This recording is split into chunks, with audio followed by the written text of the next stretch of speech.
أبي هريرة رضي الله عنه قال رسول الله صلى الله عليه وسلم إن يوم الجمعة سيد الأيام وعيد الفقراء وعيد المساكين الخطبتان فيها ما كان ركعتين من الظهر فإذا صلى الخطيب على المنبر فلا يتكلم أحدكم ومن يتكلم ومن لغى فلا جمعة له أنصتوا واستمعوا وأطيعوا رحمكم الله.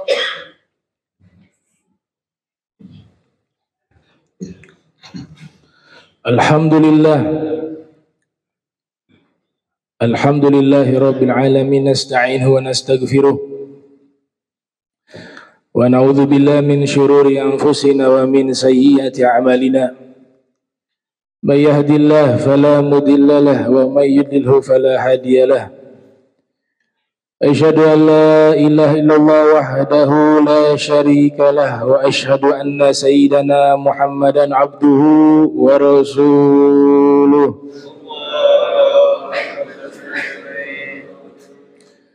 Allahumma salli wa sallim ala sayyidina Muhammadin wa ala alihi wa sahbihi ajma'in, amma ba'du. Fa ya ayyuhan nas usikum wa nafsi bitaqwallah faqad faza man ittaqa. Subhanak la ilma lana illa ma 'allamtana innaka antal alimul hakim. Rabbi israh li sadri wa yassir li amri wahlul 'uqdatan min lisani yafqahu qawli wasadid lisani wa hadi qalbi bihaqqi sayyidina Muhammadin sallallahu alaihi wa alihi wa barak wasallam. Wa qad qala Allah subhanahu wa ta'ala fil Qur'anil Karim wa huwa asdaqul qailin wa ana ala dzalika minasyahidin. A'udzu billahi minasyaitonir rajim. Bismillahirrahmanirrahim. Ud'uni astajib lakum. Shadaqallahul azim. Wa qala Rasulullah sallallahu alaihi wa alihi wa barak wa sallam, ad-du'a silahul mu'min. Wa fi riwayah ad-du'a mukhul ibadah. Sadaqallahul azim wa sadaqa Rasul Karim. Alhamdulillah, puji syukur kehadirat Allah subhanahu wa ta'ala atas segenap nikmat dan karunia-Nya. Tak lupa salawat salam tercurahkan kepada junjungan mulia Nabi tercinta Nabi Yuna Muhammad sallallahu alaihi wa alihi wa barak wasallam beserta segenap keluarga beliau, sahabatnya dan umatnya. Tak lupa khatib menyampaikan wasiatut taqwa, wa laqad wasaina alladhina utul kitaba min qablikum wa iyyakum anittaqullah. Senantiasa kita bertakwa kepada Allah subhanahu wa ta'ala hingga kita berpisah dari dunia ini. Ikhwanul muslimin rahimakumullah. Allah subhanahu wa ta'ala berfirman, ud'uni astajib lakum. Mintalah kepadaku, berdoalah kepadaku, niscaya aku akan mengijabah doa kalian. Di dalam hadis Rasul menyatakan, ad-du'a silahul mu'min. Doa adalah senjatanya orang-orang yang beriman. Dalam riwayat yang lainnya, ad-du'a mukhul ibadah. Doa adalah intisari dari ibadah. Maka kita di saat ini ada satu doa yang paling penting yang harus kita panjatkan, yaitu meminta dan memohon kepada Allah Ta'ala agar Allah Ta'ala jadikan pemimpin kita pemimpin yang soleh, pemimpin yang adil, pemimpin yang takut kepada Allah Subhanahu wa Ta'ala. Nabi Allah Ibrahim alaihissalam memiliki satu mazhab tersendiri di dalam doa di awal-awal kenabiannya.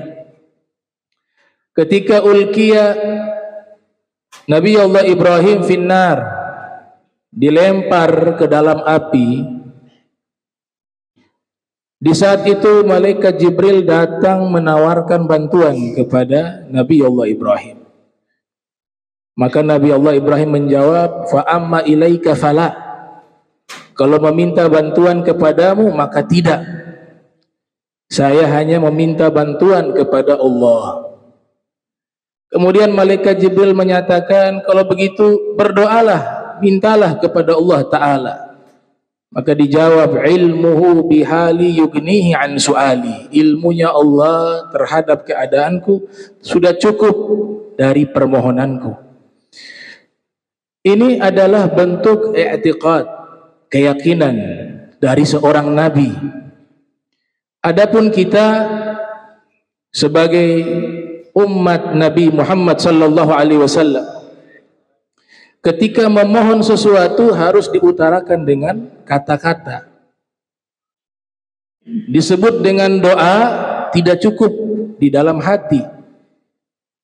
Yang namanya doa harus diutarakan dengan kata-kata. Kalau Nabi Ibrahim seorang nabi, mereka punya koneksi khusus dengan Allah Subhanahu wa taala. Akan tetapi di dalam Al-Quran Allah Ta'ala informasikan semua para nabi yang Allah sebutkan berdoa di dalam Al-Quran, semua mereka utarakan dengan kata-kata.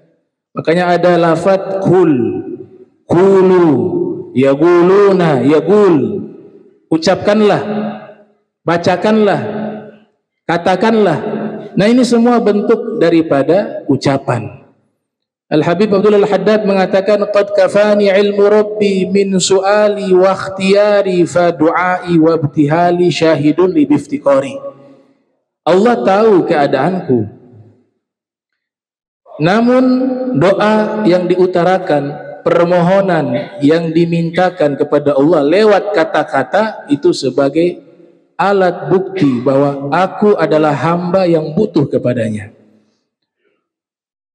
Ada beberapa doa yang jika seorang berdoa pasti Allah terima. Hakikatnya semua doa Allah akan terima. Karena di dalam Al-Quran jelas Allah nyatakan, ud'uni astajib lakum. Sebagai jawab, mintalah kepadaku, pasti aku ijabah. Tapi bentuk ijabah doanya Allah, tentu Allah yang tahu mana yang terbaik. Ada kalanya segera digobul, ada kalanya ditunda di waktu yang tepat Allah berikan, ada kalanya disimpan di akhirat sebagai amal baik dalam timbangannya, ada kalanya doa itu tidak diijabah di dunia tapi Allah simpan di akhirat sebagai penghapus dosanya.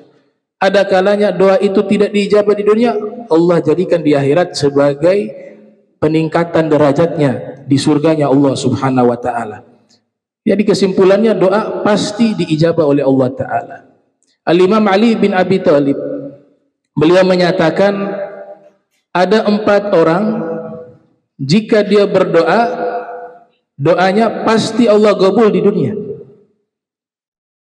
Arba'atun la turaddu lahum da'watun. 4 golongan yang doa mereka tidak pernah ditolak oleh Allah Subhanahu wa taala. Yang pertama, al-imamul adil li ra'iyatihi, pemimpin yang adil kepada rakyatnya. Makanya ini satu permohonan yang sangat penting. Kita kadang-kadang lupa bahwa berdoa meminta agar Allah Ta'ala jadikan seorang pemimpin, seorang presiden yang adil, itu juga harus kita minta kepada Allah Subhanahu wa taala karena punya peran sangat penting untuk kehidupan kita, untuk agama kita. Sebab itulah para ulama ketika mendefinisikan pemimpin yang adil, di antaranya mengutip firman Allah Subhanahu wa taala, karakter pemimpin yang adil, ja'alnahum a'immatan yahduna bi amrina wa auhayna ilaihim fi'lal khairati wa iqamas salati wa ita'az zakati wa kanu lana 'abidun wa kanu lana 'abidin. Allah nyatakan bahwa kami jadikan pemimpin-pemimpin tersebut mereka diberikan petunjuk berdasarkan perintah kami dan kami wahyukan kepada mereka berbuat baik. Jadi pemimpin yang adil yang pertama itu mengikuti petunjuk agama. Yang kedua, fi'lul khairat, melakukan amal-amal yang baik. Yang ketiga, iqamas shalah, dia seorang pemimpin yang menegakkan solat, dia menjaga solatnya yang 5 waktu. Wa ita'az zakah, menunaikan zakah dengan rukun-rukun Islam lainnya, puasa di bulan suci Ramadan, wa kanu lana abidin, dan mereka itu pemimpin-pemimpin yang adil adalah orang-orang yang selalu menghambakan dirinya kepada Allah Subhanahu wa taala. Itu yang dimaksud di dalam hadis Nabi, sab'atun yuzilluhumullahu fi zillihi yauma la zilla illa zilluh. Ada 7 golongan yang Allah berikan naungan kepada mereka di hari kiamat. Salah satunya adalah al-imamul adil, pemimpin yang adil. Salah satu tokoh sufi, Al-Imam Fudaili bin Iyad, bahkan beliau menyatakan, lau kana li da'watun mustajabah ma sayyartuha illa ilal imam. Jikalau saya memiliki satu doa yang mustajab, yang pasti Allah terima, maka doa ini saya gunakan untuk mendoakan kepada pemimpin. Itu pernyataan Imam Fudaili bin Iyad. Bahkan dinyatakan dalam riwayat Al-Imam Al-Baihaqi, As-Sultan Zillullah fil Ard, pemimpin itu adalah naungan perlindungan Allah di muka bumi ini. Imam Suyuti mengatakan, karena seorang pemimpin adalah tempat mengadunya rakyat kepadanya, tempat meminta pertolongan, bantuan kepadanya, tempat meminta perlindungan, penjagaan, dan tempat di mana membutuhkan daripada kemaslahatan rakyat, dibutuhkan kepada keputusan seorang pemimpin. Maka inilah doa yang momentum kita sangat tepat untuk senantiasa meminta kepada Allah Ta'ala agar Allah Ta'ala jadikan kepada diri kita pemimpin yang bertakwa, sebagaimana doa yang diajarkan di dalam Al-Quran, Rabbana hablana min azwazina wa zurriyatina garrata a'yun waj'alna lil muttaqina imama. Jadikanlah pemimpin orang-orang yang bertakwa untuk diri kami. Yang kedua, al-walad al-bar liwalidihi. Doa yang tidak pernah Allah tolak adalah doa anak yang berbakti ketika dia mendoakan orang tuanya. Itu doa pasti Allah terima. Kita melihat di dalam hadis Nabi dan kita membacanya, idza mata ibnu adam inqata amaluh illa bi thalath. Apabila anak Adam meninggal dunia, seluruh amalnya terputus kecuali 3. Sedekatin jariyatin. Yang pertama sedekah jariyah. Yang kedua ilmin yuntafa'u bih, ilmu yang bermanfaat. Dan yang ketiga waladin sholihin yad'ulah, anak soleh yang mendoakan orang tuanya. Doanya anak soleh kepada orang tuanya dipastikan Allah terima, tidak pernah ditolak, kata Imam Ali bin Abi Thalib. Oleh sebab itu Nabi Ibrahim memberikan pesan dan wasiat kepada anak-anaknya untuk jangan pernah melupakan mendoakan orang tua, apalagi orang tua yang sudah meninggal dunia. Itu wasiat Nabi Ibrahim dan Allah abadikan di dalam Al-Quran di surat Ibrahim. Ia katakan, wahai anak-anakku, jangan lupa kalian doakan orang tua kalian yang sudah meninggal maupun yang masih hidup dengan doa Rabbana ighfirli wali walidayya walil mu'minin yauma yaqumul hisab. Ya Allah, ampunkanlah dosa aku, dosa kedua orang tuaku, dan dosa-dosa seluruh orang-orang beriman di hari didirikan perhitungan di yaumil kiamah. Doa yang masyhur yang seringkali kita bacakan, para ulama mengatakan kana min uquqil walidain, sudah termasuk anak itu dikatakan anak yang durhaka ketika orang tuanya sudah meninggal dunia. Dalam sholat 5 waktu dia lupakan mendoakan orang tuanya. Kata para ulama, itu sudah termasuk anak yang durhaka, karena dia bisa melupakan orang tuanya yang sudah meninggal dunia, sedangkan orang tuanya butuh kepada doanya. Dari sekian banyak kaum muslimin yang mendoakan, yang paling mustajab dari sekian itu adalah anaknya sendiri. Karena Nabi katakan al-walad as-soleh, anak yang soleh doanya pasti Allah terima. Sayyidina Ali juga tegaskan hal itu. Maka diajarkan doa Rabbighfirli wali walidayya warhamhuma kama rabbayani shaghira.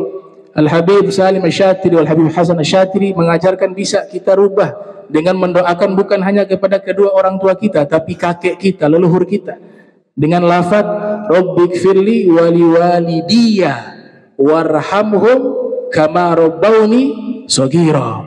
Yang kita doakan orang tua kita, kakek kita, nenek kita, seluruh leluhur kita doakan lewat lafaz tersebut. Yang ketiga, al-walid al-bar liwaladihi. Ini doa pasti Allah terima, yaitu doa orang tua kepada anaknya. Coba kita lihat di dalam Al-Quran, ya, di mana Allah Ta'ala berfirman doa daripada Nabi, seorang Nabi, Rabbi habli minas solihin. Rabbi, wahai penciptaku, habli, lafaz yang digunakan habli dari kata wahaba yahibu hibatan, hadiahkan kepadaku, anugerahkan kepadaku. Apa itu yang diminta? Anak yang soleh, turunan yang soleh. Orang yang memiliki anak yang soleh, dia sudah mendapatkan hadiah dari Allah. Hadiah terbesar, al-istithmar al-mustaqbal, investasi masa depan yang sesungguhnya. Ya. Ketika dia meninggal dunia, di saat itu Imam Suyuti menukilkan al-amwat yahtajuna ila du'a minal ahya'i yahtajuna ila ta'am wasyarab. Orang yang sudah meninggal dunia, dia lebih butuh kepada doa melebihi orang hidup butuh kepada makanan dan minuman. Nah, di antara doa yang luar biasa, doa anak kepada orang tua, dan sebaliknya orang tua juga, jika ada anaknya yang meninggal dunia, doanya juga menjadi doa yang amat penting bagi anaknya yang meninggal dunia. Wa alhaqna bihim zurriyatahum, karena kami hubungkan hubungan dia baik dari nasab, darah, kekerabatan, punya koneksi khusus yang pasti Allah terima setiap doa mereka.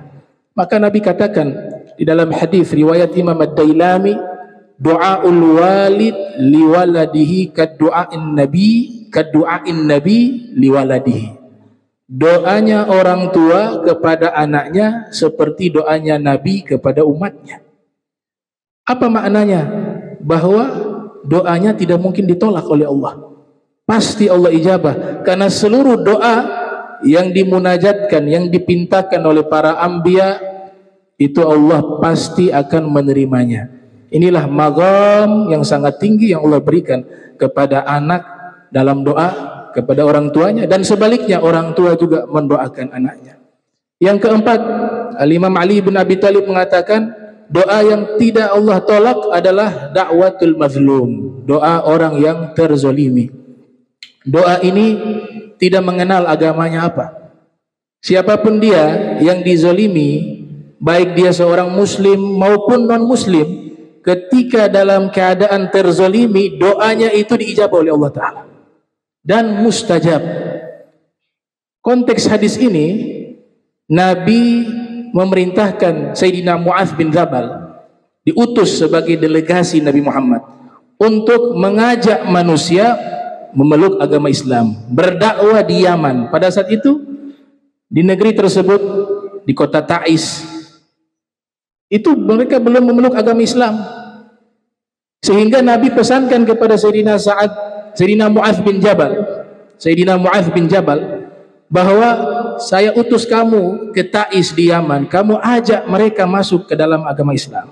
Berarti mereka belum memeluk agama Islam. Kemudian Nabi kasih pesan, wahai Sayyidina Mu'adz bin Jabal, ittaqu da'watal mazlum, kamu harus hati-hati dengan doa orang yang terzalimi. Fa innaha laisa bainaha wa bainallah hijab, karena doa mereka tidak ada hijab di antaranya dan di antara Allah Subhanahu wa taala. Di situ dengan jelas konteks hadis ini, Nabi utus Sayyidina Mu'adz bin Jabal berdakwah kepada orang-orang non-muslim, dan Nabi ingatkan jangan berlaku zalim kepada mereka. Pesan itu yang tersirat di dalam hadis itu. Sekalipun mereka non-muslim, jika kamu memaksa mereka dengan zalim untuk masuk ke dalam agama Islam, atau kau berlaku zalim kepada mereka, sekalipun mereka belum menyatakan keislaman, doa mereka yang terzalimi itu mustajab. Sekarang bagaimana kiranya kalau doa itu yang terzalimi orang Islam? Bagaimana kiranya doa itu doanya kaum solehin? Bagaimana kalau doa itu doanya para alim ulama yang mengamalkan ilmu mereka? Maka sungguh doa semacam ini akan segera diijabah oleh Allah Subhanahu wa taala. Ittaqu da'watal madlum fa innaha laisa bainaha wa bainallah hijab. Barakallahu li wa lakum fil Qur'anil Karim wa nafa'ani wa iyyakum bima fihi minal ayati wa dzikril hakim wa taqabbala minni wa minkum tilawatahu innahu huwas samiul alim. Aqulu qawli wa lisanil muslimin wal muslimat wal mu'minin wal mu'minat al ahya minhum wal amwat fastaghfiruhu innahu huwal ghafurur rahim. Allahumma shalli ala sayyidina Muhammad wa ala ali sayyidina.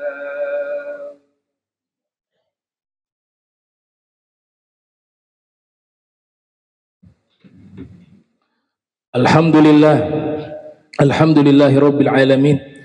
Allahumma salli wa sallim ala sayyidina Muhammadin miftahi babi rahmatillah adada ma fi ilmillah salatan wa salaman daimain mutalazimain bidawai mulkillah wa ala alihi wa sahbihi wa man wala amma ba'du fa ya ayuhan nas ittaqullah wa hadirul jum'ah wal jama'at faqala Allah subhanahu wa ta'ala ya ayyuhalladzina amanu idza nudiya lis salati min yaumil jum'ah fas'au ila dzikrillah wa dharul bai'a dzalikum khairul lakum in kuntum ta'lamun. فإذا قضيت الصلاة فانتشروا في الأرض وابتغوا من فضل الله واذكروا الله كثيرا لعلكم تفلحون واعلموا أن الله تعالى صلى النبي قديما فقال الله سبحانه وتعالى إن الله وملائكته يصلون على النبي يا أيها الذين آمنوا صلوا عليه وسلموا تسليما.